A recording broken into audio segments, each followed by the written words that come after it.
நாளைக்கான வீடியோக்கான ஒரு ப்ரோமோ தாங்க வந்திருக்கு. ப்ரோமோ வந்து சூப்பரா இருந்துச்சு அப்படின்னு தாங்க சொல்லணும். அதாவது அந்த குழந்தைய திருடிட்டு போனான்ல ஒருத்தன், அவன பிடிச்சு கௌதம் வந்து அடி வெளுத்துட்டாங்க அப்படின்னு தாங்க சொல்லணும். அதெல்லாம் பார்க்குறதுக்கு முன்னாடி நம்ம சேனலை மட்டும் மறக்காமல் லைக் அண்ட் சப்ஸ்கிரைப் மட்டும் பண்ணிடுங்க. அந்த குழந்தை திருடின அந்த அம்மாவை வந்து ஜெயிலில் வந்து அடைச்சிட்டாங்கல்ல. அதுக்கடுத்து வந்து அந்த கூட்டாளி இருப்பான்ல, வந்து யோசிச்சுக்கிட்டு இருக்கான். என்ன போனால் இன்னும் கால் பண்ணவே இல்லை, போய் என்ன சொன்னோம் அவளை வந்து நம்ம அங்கே போய் அந்த வீட்டில் யார் வந்து பணக்காரங்க, யார்கிட்ட காசு கிடைக்கும் அப்படிங்கிற மாதிரி விசாரிச்சுட்டு வர சொன்னால், இவன் ஆளை காணும் அப்படிங்கிற மாதிரி சொல்லிட்டு அவன் நம்பருக்கு கால் பண்ணுறான். அவன் நம்பருக்கு கால் பண்ணால் அந்த நம்பர் வந்து போலீஸ் ஸ்டேஷனில் எடுத்து பேசுகிறாங்க. ஐயோ வந்து போலீஸ் ஸ்டேஷனில் மாட்டிக்கிட்டா போலையே அப்படின்னு சொல்லிட்டு ஃபோனை வச்சிடுறாரு. சரி, நமக்கு தான் அட்ரஸ் தெரியுமில்ல, அந்த அட்ரஸில் போய் நம்மளே விசாரித்து எப்படியா குழந்தைய வாங்கிட்டு வந்துடுவோம், ஏதாவது போய் சொல்லுவோம் அப்படின்னு சொல்லிட்டு நேராக வந்து ஜெயா அவங்க வீட்டுக்கு வராங்க. வீட்டுக்கு வெளியில் வந்து கௌதம், இந்திரா 2 பேர் நின்றுக்கிட்டு இருக்காங்க வாசலில். அங்கிட்டு வந்து நம்ம கௌரி வேலைக்காரி இருக்காங்கல்ல, அவங்க வந்து ஜன்னலில் எட்டி பார்த்துக்கிட்டு இருக்காங்க.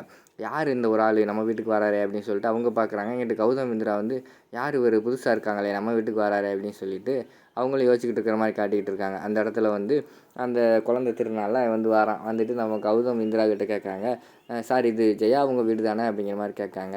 ஜெயா அவங்க வீடு தான், எங்களோட அம்மா தான் அவங்க, உங்களுக்கு என்ன வேணும் அப்படிங்கிற மாதிரி வந்து கௌதம் கேட்குறாங்க. சார் என்னோடய மனைவி வந்து நேற்று காலையில் வந்து இங்கே வந்து வேலைக்கு சேர்ந்தா சார். அவள் வந்து அதாவது ரீசார்ஜ் பண்ண போனால அந்த இடத்துல வந்து அவள் வந்து மயக்கம் போட்டு விழுந்துட்டா. அதனால் வந்து அவளை ஆஸ்பத்திரியில் கொண்டு போய் சேர்த்துருக்கேன். நான் இப்போ தான் மயக்கம் தெளிஞ்சா. அவள் கேட்டேன், எங்கே போனேன் என்ன போனேன்னு கேட்டேன். உங்கள் வீட்டுக்கு தான் வேலைக்கு வந்து சேர்ந்துருக்கேன், குழந்தை இங்கே தான் கொடுத்துருக்கேன் அப்படின்னு சொன்னான். அதனால தான் சார் என் குழந்தைய வாங்கிட்டு போக வந்தேன் அப்படிங்கிற மாதிரி சொல்கிறாங்க. அப்படியா, குழந்தையா, அது யாரோட குழந்தை அப்படிங்கிற மாதிரி வந்து கௌதம் கேட்குறாங்க. சார் அது என் குழந்தை தான் சார், அந்த குழந்தைக்கு நான் தான் சார் அப்பா. தவம் இருந்து பெற்றேன் சார். ரொம்ப வருஷமாக எங்கள் 2 பேர்த்துக்கு வந்து குழந்தையே இல்லை, இப்போ தான் குழந்தை வந்துச்சு, அதுவும் இப்படி ஆயிடுச்சே சார் அப்படிங்கிற மாதிரி வந்து அவர் வந்து சொல்லிக்கிட்டு இருக்கிற மாதிரி காட்டுறாங்க. உடனே இந்திரா வந்து சொல்கிறாங்க, கௌதம் அவர் என்ன சொல்கிறாருன்னு புரியுதா அப்படிங்கிற மாதிரி சொல்கிறாங்க. எனக்கு புரியுது எல்லாமே புரியுது, அது குழந்தை அவரோட குழந்தையா அப்படின்னு சொல்லிட்டு கன்னத்திலே ஒரு அறை வச்சிடுறாரு நம்ம கௌதம். ஏன்டா என்னடா போய் சொல்லிக்கிட்டு இருக்க, அது உன்னோட குழந்தையா அப்படின்னு சொல்லிட்டு கன்னத்திலே ஒரு அறை வச்சிடுறாரு. உடனே இந்திராவும் சேர்ந்துக்கிட்டு அடி கௌதம் விட அதை பொய் சொல்லிக்கிட்டு இருக்கான் அப்படின்னு சொல்லிட்டு மாற்றி அடி வெளுக்க ஆரம்பிச்சிடுறாங்க.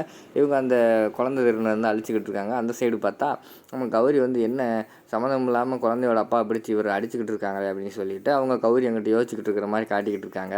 அதோட பார்த்தீங்கன்னா இந்த ப்ரோமோ வந்து முடிச்சிடுறாங்க.